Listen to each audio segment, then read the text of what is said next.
Inihayag ng French defense manufacturer na Naval Group, na nilagyan nito ang Contralto Anti-Torpedo Reaction Module, ang dalawang Jose Rizal-class missile frigates ng Philippine Navy, PN.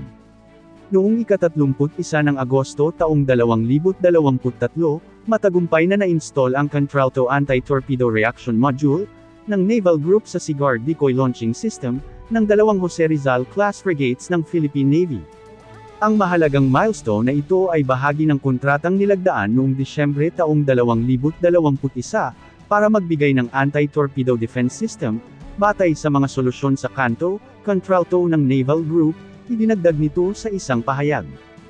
Sa ilalim ng kontratang ito, ibibigay ng Naval Group ang mga defensive system na ito sa BRP Jose Rizal, FF-150, at BRP Antonio Luna, FF-151.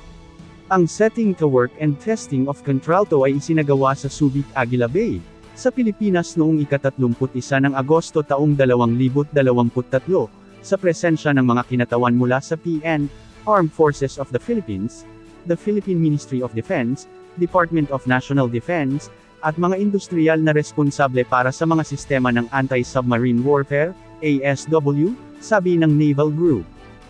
Ang pagcommissioning ng ASW at Contralto Anti-Torpedo Reaction Modules ay kumukumpleto sa armament ng dalawang Jose Rizal-class frigates. Ang pag-install ng Contralto ay isinagawa pagkatapos ng upgrade ng Combat Management System, na ibinigay ng Hanwha Systems, at ng Sigard Decoy Launcher System na ibinigay ng Terma. Ang susunod na contractual milestone ay pinlano sa 2024 sa paghahatid ng Canto Anti-Torpedo Countermeasures at ang pagsasanay ng mga crew ng Naval Group, dagdag nito. Ang Canto ay ang pinakabagong henerasyon ng countermeasure sa industriya ng pagtatanggol.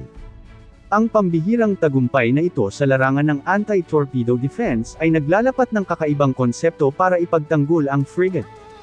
Ito ay batay sa konsepto ng dilution, confusion upang ipagtanggol ang mataas na halaga, at mission essential units, sa pamamagitan ng pagbuo ng mataas na antas ng acoustic signal sa 360 degrees, na sumasaklaw sa buong frequency range ng umaataking torpedo.